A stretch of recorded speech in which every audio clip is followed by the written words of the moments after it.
as you know, the campaign is about measles and rubella. Yeah. Measles infection, many of us, we know that it's a deadly, highly contagious infection amongst children. Yeah. And by the time you will even detect that a child has measles, almost everybody in that area has been exposed. Yeah. It starts with high fever, cough, catarrh, which you don't think it is any problem. So by the time you see rashes, you say, oh, don't come to school again. Whereas all the cohorts had been exposed. That is measles. And we have been having measles vaccine for over 20, 30 years since we started the expanded program on immunization. So it has been on routine immunization. That is, every child by 9 months, they have measles vaccination.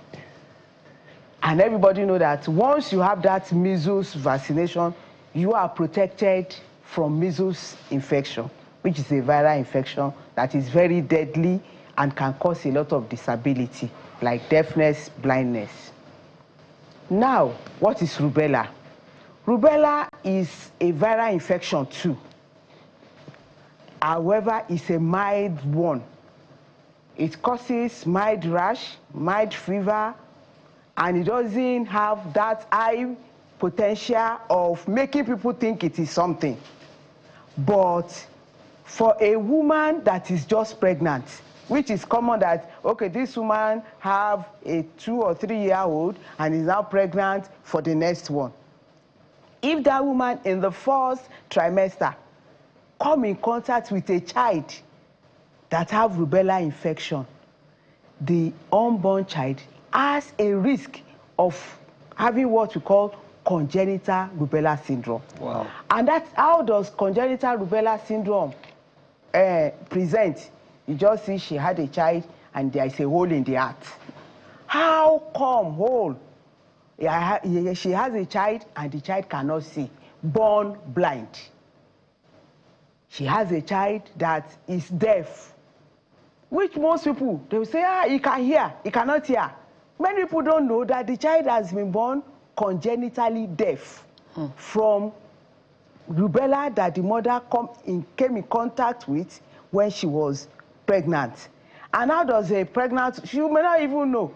You know, in the early stage of pregnancy, women will have fever, they have weakness, they don't want to eat. And so when she even have this rubella infection, she thinks it's malaria. And people around you be saying it's a malaria. You know, you call it anything, but you do not know this woman unknowingly have come in contact with rubella infection. So we are now adding rubella vaccine to the measles vaccine that we are already aware of, that we've been taking for years. So now we will now be having measles rubella vaccine going forward. But before we start having this under our routine immunization, the country have decided to have a campaign. They already had that of the north. So now we are coming to the south with Lagos.